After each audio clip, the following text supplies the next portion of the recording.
Over 2.5 millennia ago, a military commander barely out of his teens set out on foot, without modern maps, without fast communication, and traveling at the speed of a marching infantry line.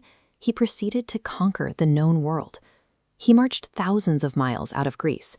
In rapid succession, his forces swallowed Egypt, tore through the vast Persian Empire, and pushed all the way into the Indian subcontinent. He is remembered today as Alexander the Great. But when we look at his actual decisions, a stark question emerges. Was this a visionary intent on uniting disparate cultures, or simply a ruthless tyrant consumed by a limitless obsession with victory? Examining his 20-year reign offers a clear look at how a singular, unyielding drive can rapidly construct the largest empire on Earth and then entirely break the man who built it. Born a prince in Macedonia, Alexander's early life was deeply split. On one side, he was subjected to brutal physical training in combat and military tactics. On the other, he received an elite classical education. His father, King Philip II, hired Aristotle to tutor the young prince.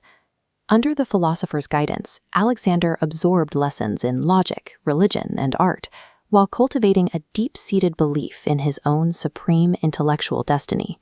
When he was just 10 years old, a trader brought a massive wild horse named Bucephalus to the king. When grown men failed to control the animal, Alexander stepped forward, calmly spoke to the horse, and rode it effortlessly in front of the royal court. Seeing this, King Philip reportedly told his son, "Seek a kingdom worthy of yourself. Macedonia is too small for you." That single phrase established a psychological baseline.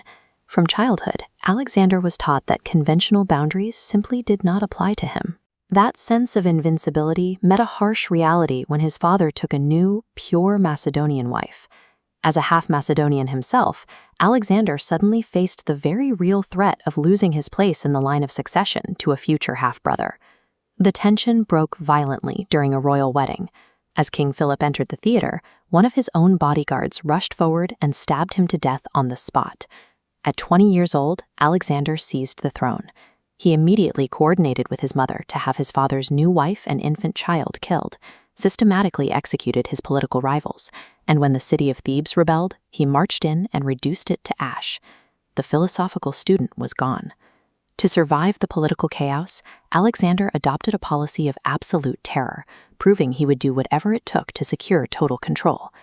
In 334 BC, he crossed into Asia with a highly trained force of 40,000 soldiers.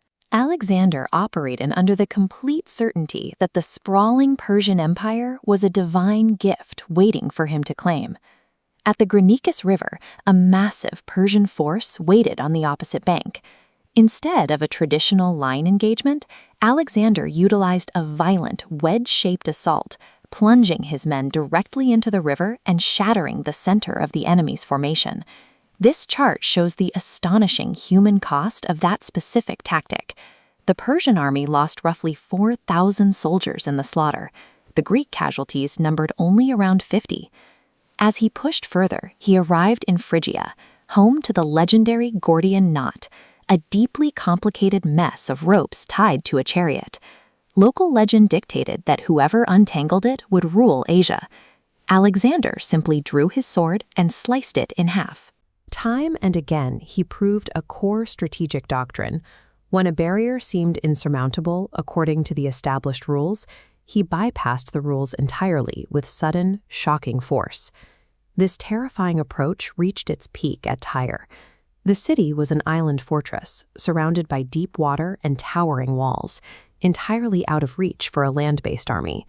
Rather than walk away, Alexander spent 7 months forcing his men to dump earth and heavy stones into the ocean, artificially engineering a massive land bridge straight to the island's walls. When his troops finally breached the fortress, they massacred 8,000 people. It sent a chilling message across the region about the price of resistance. Yet, when he arrived in Egypt shortly after, the local population surrendered immediately. In response, Alexander spared them, accepted the title of pharaoh, and laid the foundations for Alexandria, which would become a massive hub of trade and culture. He operated with a calculated duality. He offered total annihilation to those who stood against him, and divine elevation to those who bowed to his authority. By 331 BC, Alexander faced the Persian king Darius III at Gaugamela.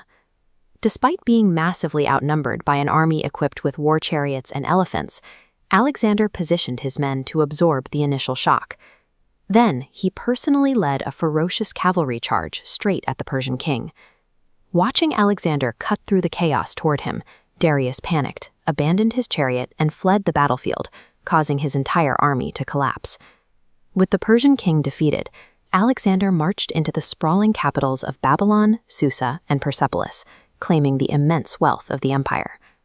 By systematically dismantling the largest superpower of the ancient world, he demonstrated that unrelenting, aggressive momentum could break down massive numerical advantages.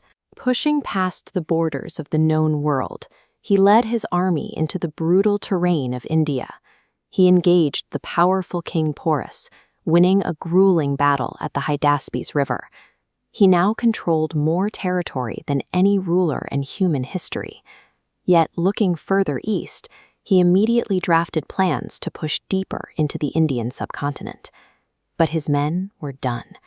Traumatized by years of continuous warfare, exhausted and desperate to see their families, his loyal soldiers staged a mutiny and flatly refused to take another step. The man who conquered kingdoms by defying limits finally slammed into an obstacle he could not cut through with a sword, the physical and psychological breaking point of his own army.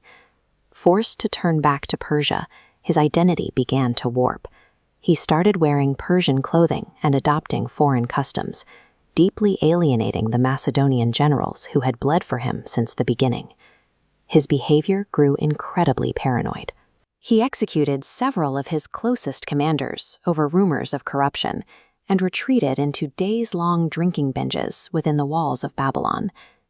After a night of heavy drinking, he developed a sudden, severe fever. Over the next 12 days, his health rapidly deteriorated, and on June 1, 323 BC, he died at the age of 32. Without an heir strong enough to hold it, his massive empire immediately fractured. Still, his likeness and tactical brilliance were deified, inspiring emperors and generals for thousands of years. Alexander the Great built the largest empire of his era, but his relentless need for more ultimately broke his army, fractured his mind, and left him incapable of surviving his own success.